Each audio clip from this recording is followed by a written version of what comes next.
네, 여러분 안녕하십니까. 뉴스와이드 시작하겠습니다. 이재명 대통령이 역대 대통령보다 빨리 그리고 자유로운 방식으로 기자회견을 가졌습니다. 과거에는 기자들의 질문이 어느 정도 사전에 조율된 방식으로 진행이 됐죠. 하지만 오늘은 기자들의 명함을 뽑는 무작위 추첨 방식 위주로 진행이 됐습니다. 사전에 질문지를 받지 않아도 현안을 그만큼 파악하고 있다는 자신감의 표현으로 읽힙니다.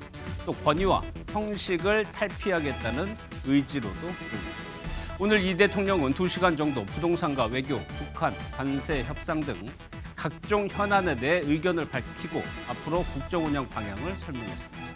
오전에 있었던 기자회견 내용을 영상으로 정리했습니다.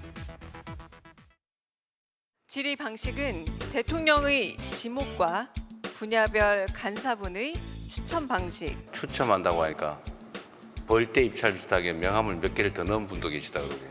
명함에 계신 분을 호명하겠습니다. 이게 뭐 주택 추첨하는 것도 아니고 사실 30일 어떻게 지나가는지 잘 모르겠습니다. 일주일 단위로 시간이 가는 것 같습니다. 하루 한 24시간이 아니라 한 30시간만 되면 어떨까 이런 생각을 할 때가 꽤 있습니다.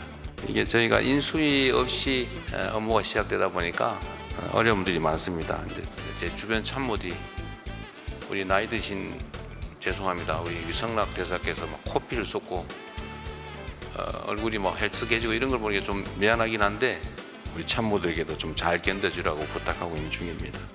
눈 감고 쉬면 휴가고 눈 뜨고 일하면 직장이지 뭐 이러면서 저도 공식 휴가를 별로 안 가졌는데 부하 공직자들이 또 모시는 거예요. 공식적으로. 이번에는 휴가를 가야 되겠어요.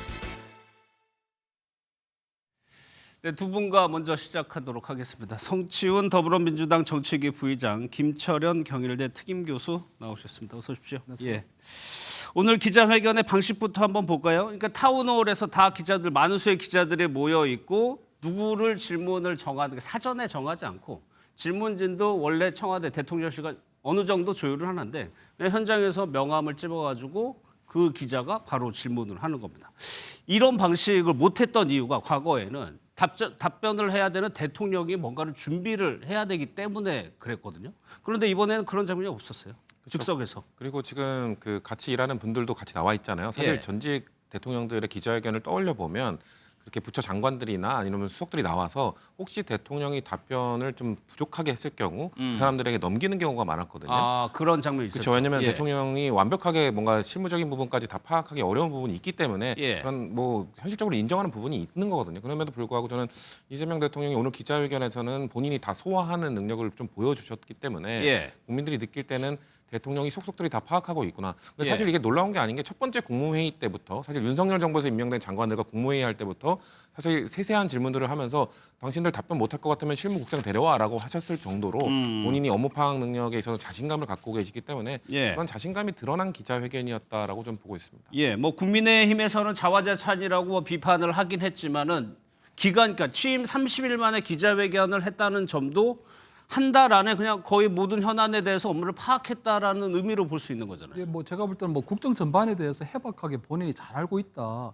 뭐 그리고 이제 뭐 지난 대선도 한 2번 출마하셨기 때문에 예. 뭐 외교나 안보나 뭐 남북 관계 전반적으로 본인이 잘 파악하고 있다는 부분도 있지만 과거 정권에서는요, 이 대통령이 보면은 어떤 국민과의 대화를 보면 굉장히 안정감 있는 걸 중요하거든요. 예. 그러니까 어떻게 보면 대통령이 보면 우리 더 스탑 뭐 더벅스 스탑 히어처럼 어떤 책임도 본인이 지지만 어떤 대통령의 섣부른 발언들이 어떤 정책적인 혼선이 일어나고 이런 것들이 굉장히 국민들에게 불편을 일어날 수 있는 부분도 있거든요. 예. 그렇기 때문에 오늘 이재명 대통령 보면 여러 가지 부분에서 상세하게 설명을 했지만 어떻게 보면 의정 갈등에 대한 그 어떤 질문에 대해서는 뭐 해결이 가능하다. 예. 또 공공기관의 어떤 지방 이전에 대해서는 아직 거기까지는 깊이 생각하지 못했다.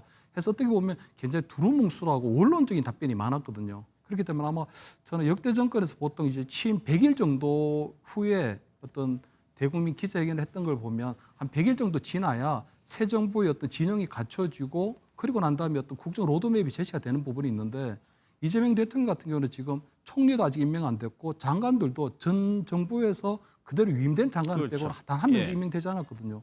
거기다 인수위를 대체하는 국정기획위원회에서도 새로운 정부에 대한 국정 로드맵, 국정청사진이 아직 제시되지 않고 있기 때문에 예. 사실 한 100일 정도 돼서 새로운 진영이 만들어지고 난 다음에 좀 구체적인 어떤 대한민국 어떤 국정 로드맵을 갖고 예. 이런 걸 했으면 어땠을까? 오늘은 전체적으로 원론적이고 그리고 굉장히 모범 답변에 가까운 데만 많아서 생각보다 구체성은 좀 떨어졌다. 이렇게 예. 평가할 수 있을 것 같습니다. 예. 뭐 그래도 이른바 시나리오가 없는 상황인데 어떤 돌발 상황이나 실언이나 실수는 또 보이지 않은 상황이었어요. 앞서 저희가 영상에 봤는데 이제 대통령실 참모들 일 많다라는 얘기가 너무 많아. 거기에 대한 질문도 이어졌는데 여기에 대해서 아까 대통령이 눈을 감으면 쉬는 거라고 얘기했나요? 그러면 주변에 있는 참모들은 좋은 얘기는 아니잖아요. 더 열심히 일해달라는 얘기니까. 그렇죠. 사실 이번 정부 출범한 지 며칠 안 됐지만 그 강훈식 비서실장의 그 얼굴 상태 변화가 이렇게 기사화될 정도로 예. 뭔가 점점 초췌해지는 비서실장의 모습 이런 것들이 언론에서 계속 나오지 않았었습니까? 그런 것처럼 근데 대통령께서 본인이 그 이번에는 휴가를 꼭 써야겠다고 말씀하신 게 아주 적절했다고 봐요. 좀 쉬셔야 합니다. 잘 쉬어야 예. 일도 잘할 수 있기 때문에 그리고 밑에 분들, 밑에 사람들이 사실 상사가 안 쉬면 불편해서 못 쉬거든요. 그렇기 때문에 그렇죠. 그런 것들에 네. 있어서 본인이 좀 아까 눈 감으면 휴가다 이거는 저는 오늘 발언에 있어서 가장 부적절한 발언이 아니었나 그래서 좀 휴가는 제대로 쓰셨으면 좋겠다는 말씀을 예. 드리고 싶습니다. 아니 그런데 휴가는 날짜를 잡아놨다고 하면서도 과거의 본인의 경험을 얘기하면서 아 휴가만 가면 무슨 일이 터지더라. 그래서 휴가를 못 갔다라고 얘기를 했거든요. 그리고 또 하루가 30시간이면 좋겠다고 얘기를 한 거는 휴가 가서도 혹시 짧게 가지는 않을까. 앞으로의 좀 업무 강도를 계속 유지할 것 같아요. 그래서 제가 볼 때 워낙 뭐 일 중심의 어떤 대통령이기 때문에 특히 또 비상계엄이라든가 탄핵을 거친 이후에 굉장히 국정이 불안정한 상태에서 예. 아마 새 정부를 꾸렸기 때문에 아마 본인이 얘기하시는 것만큼 또는 희망하시는 것만큼 휴가를 못 갈 가능성도 커 보이거든요. 예. 또 한편으로 볼 땐 지금 원래 7월 말이나 8월 초 지금 아마 휴가를 계획하고 계신 그때쯤 되면 그때 미국 트럼프 대통령과의 어떤 한미 정상회담도 추진된다는 얘기가 좀 있었거든요. 예. 그래서 저는 오늘 아마 민주당 전당대회가 8월 초에 열리기 때문에 휴가를 못 갈 수도 있다고 얘기를 하는데 저는 한편으로 볼 땐 그러면 지금 트럼프 대통령과의 한미 정상회담이 또 물 건너갔나? 그럼 이제 9월달 유엔 총회에 가서나 만나나 하는 그런 좀 생각이 들었거든요. 그렇기 때문에 저는 아마 뭐 본인이 지금 아마 휴가를 가야 아마 그 참모들도 휴가도 하고 전체적으로 아마 또 다시 또 이 뭐 이게 뭐 힘을 좀 얻어가지고 아마 후반기를 할 수 있을 것 같은데 예. 어쨌든 그런 생각이 좀 들었어요. 말씀하신 김 교수님 말씀하신 대로 현안이 많아요. 지금 챙겨야 될 현안이 많긴 합니다. 또 정책에 대해서도 여러 가지 얘기를 했습니다. 검찰 개혁에 대해서 언급한 부분도 있고요. 핵심적인 내용을 한번 들어보겠습니다. 이번에 대출 규제는 맛배기 정도에 불과하죠. 좀 전체 흐름을 좀 바꿀까 해요. 뭐 제 마음대로 되지는 않겠지만 인사에 대한 불만도 사실은 있고 또 뭐 부족한 점도 있고 기대치에 좀 못 미치는 그런 측면도 있어 보입니다. 한쪽 편에 맞는 사람만 선택해서 쓸 수도 있죠. 그런데 제가 자주 말씀드리는 것처럼 이제는 대한민국 전체를 대표하는 대통령의 직무를 수행하기 때문에 통합의 국정을 해야 합니다. 수사권과 기소권을 분리한다라는 점은 이견이 없습니다. 추석 전에 하자라고 지금 당대표 후보들부터 열심히 말씀하시는 것 같습니다. 어릴개를 만드는 건 가능할 수도 있을 것 같아요. 하나씩 현안 짚어보겠습니다. 부동산 정책이 이례적으로 강도 높은 대책이 나왔음에도 불구하고 아직까지 대책이 더 많다라고 대통령은 얘기했어요. 그러면 앞으로도 대책 더 낼 수 있다는 의미잖아요. 더 내야겠죠. 이번에 사실 이 강도 높은 대책을 내자마자 지금 또 반발이 나왔던 게 외국인에 대해서만 너무 특혜가 있는 것 아니냐 이런 얘기도 바로 나왔거든요. 예. 저는 그래서 외국인에 대한 뭐 추가적인 규제라든지 이런 것들도 필요하다고 생각을 하고요. 그리고 무엇보다 이 부동산 문제 해결을 위해서는 결국 공급 대책이 나와야 됩니다. 그러니까 이재명 정부에서는 신도시는 만들지 않겠다라고 말씀하셨습니다만 그러면 부동산 문제의 가장 근원적인 문제인 공급 대책을 어떻게 마련할 것인가, 어떻게 발표할 것인가 아마 준비 중인 걸로 알고 있는데 그런 예. 것들에 대한 발표가 아마 추가적으로 나올 것이라고 보이고요. 그러니까 규제와 공급 대책이 어우러져야 사실 부동산 문제는 해결될 수 있고 잡힐 수 있는 것이기 때문에 그런 거에서 있어서는 아직 초기이기 때문에 조금 더 기다려 달라는 차원에서 대통령께서 그런 차원의 말씀을 하신 게 아닌가라고 저는 예측해 예. 봅니다. 그리고 인사 관련해서는 기대에 못 미치는 부분도 있다고 했습니다. 누구를 지칭하지는 않았어요. 혹시 이것이 오늘 김민석 총리 후보자 표결 통과됐죠. 혹시 김민석 후보자를 조금 빗대서 한 얘기일까요? 어떻게 해석하셨어요? 저도 뭐 김민석 후보자에 대한 좀 아쉬운 부분을 얘기했다고 보이거든요. 예. 왜냐하면 대통령께서 당선되고 그 다음 날 그 김민석 후보자 총리 후보자 지명했기 때문에 사실 총리 후보자에 대한 충분한 검증이 이루어졌느냐 하는 그런 부분에 대한 퀘스천이 있었거든요. 예. 특히 우리 그 초대 민정수석으로 내정됐던 그 오광수 수석이 낙마하면서 오광수 사실 수석. 민정수석의 예. 전체적인 우리 공직자 후보자에 대한 검증을 해야 되는데 그런 과정에 있어서의 검증이 좀 미흡하지 않았냐 하는 그런 부분들이 충분히 있는 것 같고요. 또 김민석 후보자가 지금 국민의힘에서 굉장히 강력하게 반발하고 인준에 대해서 이 뭐 계속 지명 처리하라는 얘기를 해왔는데 결국 김민석 후보자가 청문회 과정에서도 아주 충분하게 어떤 국민적 의혹을 해소할 만큼의 자료를 제출하지 못한 부분들이 있거든요. 예. 그렇기 때문에 아마 그 김민석 후보자에 대한 조금 아쉬운 부분을 좀 얘기하는 것 같고요. 한편으로 볼 때는 저는 지금 김민석 후보자가 어떤 새 정부의 초대 총리로서의 어떤 체면은 거의 구겨졌다고 봐야 되거든요. 예. 왜냐하면 지금 새 정부의 초대 총리인데도 불구하고 19개 부처 중에 지금 17개 장관의 후보자가 결정이 됐는데 본인이 임명 제청권을 단 한 번도 행사를 못했거든요. 그렇기 때문에 사실 그동안 뭐 대통령께서 보면 여러 가지 과정에서 책임 총리제 또는 책임 장관제를 얘기해 왔는데 결국은 본인이 얘기하는 초대 총리가 실질적인 장관에 대한 임명 제청권을 단 한 번도 행사하지 못했기 때문에 예. 어떻게 보면 지금 김민석 후보자의 경우에는 총리가 된들 그냥 무늬만 총리일 가능성이 굉장히 커졌다고 보이거든요. 그렇기 때문에 아마 그런 김민석 후보자에 대한 어떤 아쉬운 부분들 그리고 검증에 대한 부실한 부분들을 애둘러서 예. 좀 표현하신 게 아닌가 저는 이렇게 뭐 해석을 합니다. 뭐 여기에 대해서 예. 저는 그 대통령께서 콕 집어서 김민석 국무총리에 대해서 얘기한 거라고 보지 않습니다. 왜냐하면 그 뒤에 덧붙여서 하신 말씀이 한쪽 편만 쓰지 않고 통합 국정을 해야 된다는 말씀하신 걸 예. 봤을 때는 예를 들면 뭐 송미령 장관의 유임이나 동욱 민정수석 이런 인사에 대해서는 사실 진보 진영 내부에서의 반발이 있었거든요. 예, 예. 동욱 민정수석 같은 경우는 검사 출신이라서 아무래도 진보 진영에서 안 된다라는 의견도 분명히 있었고 송미령 장관의 유임에 대해서도 그 농민들의 반대가 좀 있었기 때문에 그런 부분들 생각했을 때 좀 기대에 못 미치는 부분도 있다는 거 알고 있다. 내부 진보 진영에서 반대도 있었던 것 알고 있다. 하지만 한쪽 편만 쓸 수는 없지 않느냐. 예, 이쪽 예, 편에서 예. 그 보수 쪽에서 유임했던 그 임명했던 사람도 유임하는 등 양쪽 다 임명할 수 있는 그런 사람이 되어야 통합의 국정 운영을 할 수 있다. 저는 이 맥락상 말씀하신 걸로 민주당 지지자들의 반발에 그렇죠. 대한 그런 것들도 다 고려해서 말씀하신 것이기 때문에 저는 국무총리를 딱 집어서 말씀하신 건 아니다라고 저는 느꼈습니다. 예. 또 하나가요. 마지막에 저희가 들었던 얘기가 이제 검찰 개혁 관련 부분입니다. 수사와 기소 분리한다는 거야 뭐 계속 나온다. 이 시기를 두고 조금 당과 정부가 약간 시차가 있었는데 오늘 대통령이 추석 전에는 얼개가 가능하다고 했어요. 그럼 성취부죠. 이게 예. 속도가 빨라지는 겁니까?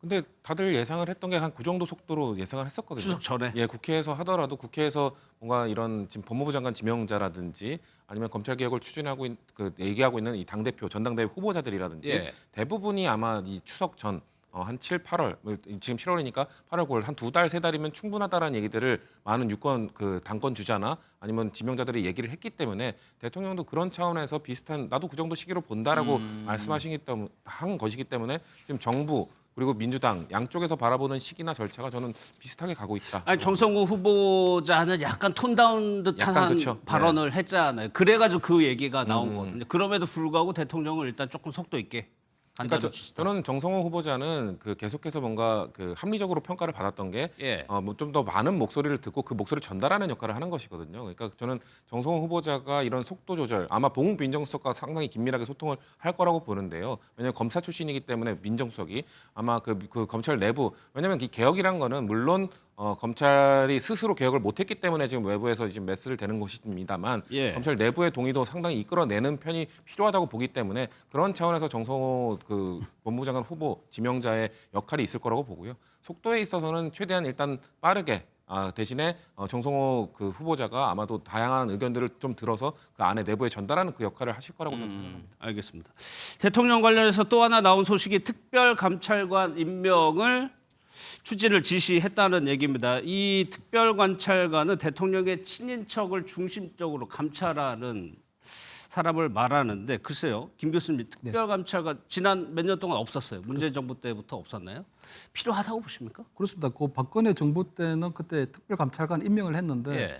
그때 아마 박근혜 전 대통령의 그 동생 박근영 그 이사장에 대한 어떤 사기 혐의에 대한 감찰이 있었고 또 그때 당시 아마 우병우 민정수석에 대한 어떤 그 나중에 감찰이 있어서 그런 부분들 때문에 그때 물러나게 된 부분이 있거든요. 그 이후에 보면은 박근혜 정부 때는 더 이상 추가적으로 임명을 하지 못했고 문재인 정부 때나 윤석열 정부 때도 결국 특별감찰관 임명하지 못했거든요. 예. 왜냐하면 특별감찰관이 어쨌든 국회에서 추천하긴 하지만 대통령의 배우자 그리고 사촌인의 친족 그리고 대통령실의 어떤 수석급 이상의 비서관들을 대상으로 해서 감찰하기 때문에 굉장히 이게 그 가까운 곳에서 굉장히 이 지켜보는 그 부분이 굉장히 좀 정치적으로 부담이 되는 부분이 있어 왔거든요. 예. 근데 오늘 보니까 아마 지금 이재명 대통령 입장에서 볼 때는 어쨌든 국회 추천 의회를 했기 때문에 국회에서 여야 간에 아무런 이견이 없으면 3명의 후보자를 추천하게 되고 인사청문회 과정을 거쳐서 결국은 대통령께서 임명하시는 부분이기 때문에 예. 아마 2개 정권에서는 지금 특별감찰관 임명되지 않았지만 이재명 대통령은 아마 특별감찰관 임명을 조금 나름대로 예. 좀 적극성을 갖고 추진하지 않을까, 진정성 갖고 추진하지 않을까 이렇게는 전망이 됩니다. 예. 그리고 특히나 지금 김건희 여사 특검이 가동이 되듯이 논란이 있고 문제가 제기가 됐기 때문에 더 필요한 시점이기도 합니다. 공약이기도 했어요. 이것이. 그리고 사실 특별감찰관은 대통령과 여당의 의지가 있어야 추진되는 부분인데 지금 대통령의 의지를 보여주신 거잖아요. 사실 윤석열 대통령 때는 윤석열 전 대통령은 본인이 의지가 있지만 이건 국회에 추천을 해야 된다. 국회에서 논의하라라고 넘긴 다음에 막상 국회로 가서 국민의힘은 그 당시 그 북한 인권재단 이사 선임과 연계시켜서 같이 안 하면 안 한다라고 하면서 사실상의 목리를 부렸었거든요. 그러니까 여당 입장에서는 말씀하신 것처럼 결국 대통령의 측근 가족들을 감찰 대상으로 하는 것이기 때문에 매우 부담스러운 사안이거든요. 예. 그렇기 때문에 여당이 반대를 하지 않는다면 저는 민주당이 반대 안 할 거라고 생각합니다. 지금 갑자기 국민의힘이 야당이 되었는데 이재명 대통령과 이 측근을 감찰하는 이 역할을 맡는 사람을 뭐 북한 인권재단 이사랑 또 다시 연계시켜서 얘기하지는 않을 거라고 보거든요. 그렇기 때문에 저는 아마도 10년이 넘는 기간 동안 공백 상태였던 거기에 지금 임명이 이루어지지 않을까라고 저는 보고 있습니다. 예.